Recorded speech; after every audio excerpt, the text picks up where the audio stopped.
Mécia Lopes de Haro was a Castilian, Biscayan noblewoman, the wife successively of Count Álvaro Pérez de Castro and of King Sancho II of Portugal. The subsequent annulment of her marriage by Pope Innocent IV has led to disagreement over whether she should be counted among the Queen's consort of Portugal. She played a central role in the Portuguese political crisis of 1245. Birth: Mécia Lopes was born in Biscay, the daughter of Lope Diaz II de Haro, Lord of Biscay, and of Araca Alfonso of Leon. Her mother was an illegitimate daughter of Alfonso IX of Leon. She was thus niece of the reigning king, Ferdinand III of Castile. First marriage: Mécia was married on 29 September 1234 to Álvaro Pérez de Castro, a magnate involved in the expansion of the Castilian kingdom into the region of Córdoba, whose first marriage to Beatrix, Countess of Urgel, had been annulled in 1228, while Mécia's sister Teresa married Nuno, Count of Roussillon, a kinsman of the powerful House of Lara. These consanguineous marriages were the cause of a dispute between Ferdinand III and Mécia's father Lope Diaz II Haro and husband, the monarch confiscating some of the groom's lands. It was peacefully resolved through the mediation of Queens Berengaria of Castile and Elizabeth of Hohenstaufen, Ferdinand's mother and wife, respectively. While the marriage proved childless, it did place Mécia in the midst of the struggles on the Cordoban frontier. After taking Córdoba, the king returned to Toledo, leaving Álvaro in charge of the stronghold of Matos. The abandonment of agriculture due to the conflict led to a localized famine, and Álvaro was forced to journey to the royal court to plead for assistance.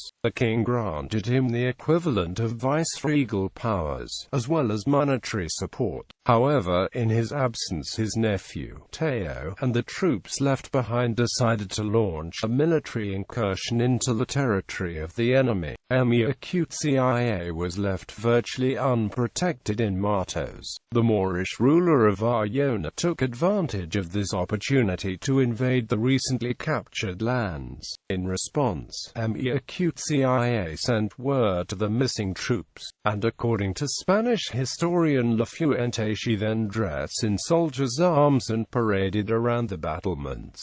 Having anticipated facing women and not armed men, the Moors slowed their approach and took defensive measures, allowing the missing Christian troops under Teo to return. They then launched a directed attack under the command of Diego Pérez de Vargas, which broke through the center of the enemy lines, dispersing them. On hearing of the danger under which his wife had been placed, Álvaro made to return, but became ill and died of an unnamed disease at Orgaz in 1239, or as some have it, 1240. Second marriage: Mécia married again to King Sancho II of Portugal, son of Afonso II of Portugal, and his wife, Queen Araca of Castile. The legitimacy of this union has been contested, first by Portuguese historian Antonio Brandão, who has been followed by several subsequent scholars in considering her a mistress, but that they married is documented by papal bull Sua Nobis of Pope Innocent IV, and is accepted by most historians. The date and place of the marriage is uncertain. It does not appear in the work of Rodrigo of Toledo, completed in March 1243, but also omitting Portuguese royal marriages from the year before, while the papal bull mentions it in 1245, suggesting it should be placed between these dates.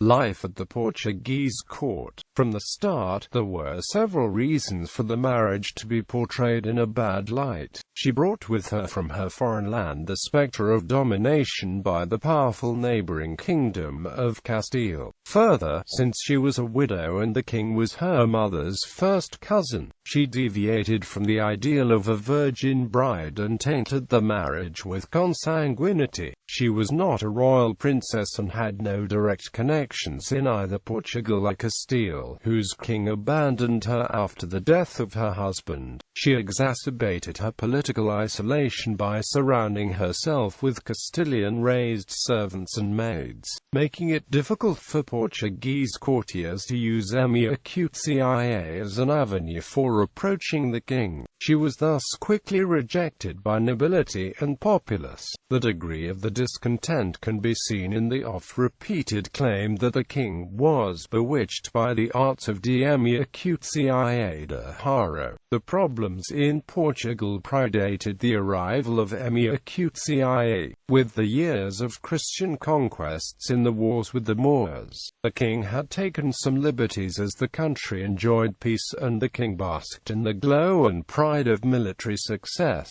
However, the king then decided to replace the councillors of the royal court with his military companions, effectively instituting a military dictatorship. This change proved fatal, as it embroiled the council in conflicts that tarnished the image of the king, and led to what some historians have called an anarchy. Emia-Qtia thus entered the Portuguese stage at the start of a period of political instability, a civil war that eventually resulted in the deposition of her husband, and the coincidence led to her being blamed for his downfall. Later chroniclers have gone so far as to suggest that Sancho was a good king until his marriage, and his subsequent difficulties were due to her bad influences. However, such writings are biased by the need among his successors to justify his deposition. Annulment of her marriage to Sancho. The Portuguese clergy rose against the marriage, not so much because of direct opposition but as an indirect way of embarrassing the king in order to hasten his fall. The contempt for the king arose from various perceived injustices, such as the revocation of a grant to the monastery of Buco made by Afonso I of Portugal and confirmed by Afonso II. Pope Innocent IV addressed a papal bull to Afonso, Count of Boulogne, brother to the king and aspirant to the throne, in which he requested that Afonso raise troops from Boulogne to assist the Church in the Holy Land. Given the plans of the Portuguese clergy and the Pope, this seems simply to have been a pretext to allow Afonso to bring armed men to Lisbon, while Alfonso was heir to Sancho. This could change at any time were the childless Emia-Qtia to produce an heir, and so he set about separating the spouses. He focused on the consanguinity, both descending from Afonso I of Portugal, a relationship within a degree prohibited by the Church but tolerated in the Iberian social context. Afonso took this to the Pope, who issued a bull that decried the state of the kingdom, and backed by complaints from the Portuguese bishops, threatened that unless Sancho lived up to his responsibilities, appropriate measures would be taken. Sancho refused to repudiate his wife, and the Pope then carried through with his threat, annulling the marriage, deposition of king and the kidnapping of the queen. On the 24th of July and the 1st of August 1245, two bulls were promulgated, the first addressed to the barons of the kingdom, the second to the clergy, which decreed the deposition of the king.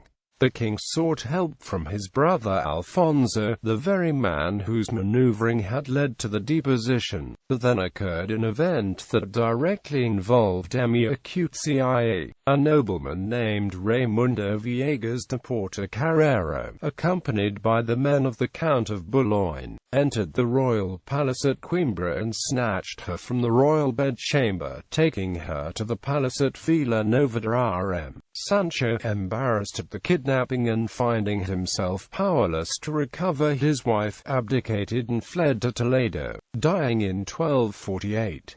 His will did not name his wife, suggesting that he may have thought her complicit in the kidnapping, a claim also hinted at by later chroniclers, although no evidence is found in contemporary sources.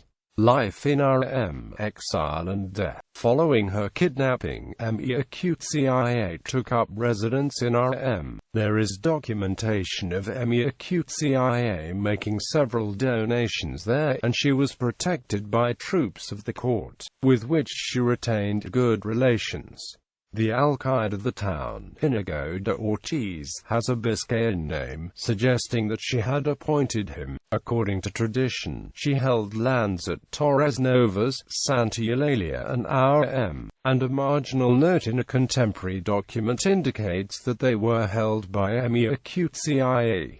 Then her fate becomes less certain. Ruy de Pina, the chronicler of Sancho II, says that she left Aurem for Galicia, which seems unlikely. There is a surviving document, dating the 24th of February 1257, which, while not specifying the location, reports Mécia and her relative Rodrigo González acting as executors to Teresa Iris, making certain gifts to the convent of Benavides, suggesting that at the time she resided in the area of Castile. An Infante Ferdinand, who lived there, became sole heir of Mécia and also disputed Sancho's inheritance. According to tradition, Mécia died in 1270 at Palencia, where she held lands, and she was buried at Nájera in the Benedictine convent of Santa Maria, in the Chapel of the Cross. Her tomb, supported by 4 lions and bearing the arms of Portugal, features a woman in the dress of Biscay ancestors.